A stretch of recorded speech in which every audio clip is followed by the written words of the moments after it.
Hi friends, నేను ఇప్పుడు చెప్పబోయే సెషన్ ఐపీసీ 90. ఈ సెషన్ బిఎన్ఎస్ 28గా మార్చారు. కొంచెం ఈ సెషన్లో విలువై ఉంది. మా ఛానల్ సబ్స్క్రైబ్ చేసి అండ్ బెల్ ఐకాన్ ఆన్లో పెట్టి అండ్ మా వీడియోని లైక్ చేస్తే మరిన్ని సెషన్ మీద వీడియోలు చేయడానికి మాకు కొంచెం బూస్ట్గా ఉంటుంది. ఇప్పుడు ఈ సెషన్లో వెళ్దాం. ఈ సెషన్ ప్రకారం ఎవరైనా ఒక వ్యక్తి అతని అంగీకారం తెలపడానికి వేరే వ్యక్తి భయపెట్టి కానీ లేకపోతే బెదిరించి కానీ అంగీకారం తెలుపుకున్నా, లేకపోతే అతనికి అంగీకారం తెలుపడానికి ఆ భవిష్యత్తులో ఏమి పర్యావసానం ఉంటుందో, అంటే తనకి ఏమి డేంజరు అని తెలియకోకుండా అంగీకారానికి సరైన అవగాహన లేకుండా అంగీకారం తెలిపితే ఈ అంగీకారం ఈ సెక్షన్ ప్రకారం చట్ట ప్రకారం చెల్లదు. అదేవిధంగా ఒక వ్యక్తి అతను మత్తు పదార్థం ఇచ్చి కానీ లేకపోతే ఒక వ్యక్తి అస్వస్థతలో ఉన్నప్పుడు కానీ ఒక విషయానికి సంబంధించి అంగీకారం తెలిపాడు, ఆ విషయానికి సంబంధించి అంగీకారం తెలిపాడు కాబట్టి ఈ సెక్షన్ ప్రకారం ఆ అంగీకారం చెల్లదు.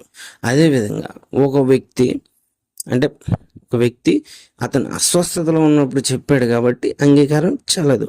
అదేవిధంగా 12 సంవత్సరముల లోపు పిల్లలు చెప్పిన అంగీకారం కూడా ఇది అంగీకారంగా చెల్లదు ఈ సెక్షన్ ప్రకారం.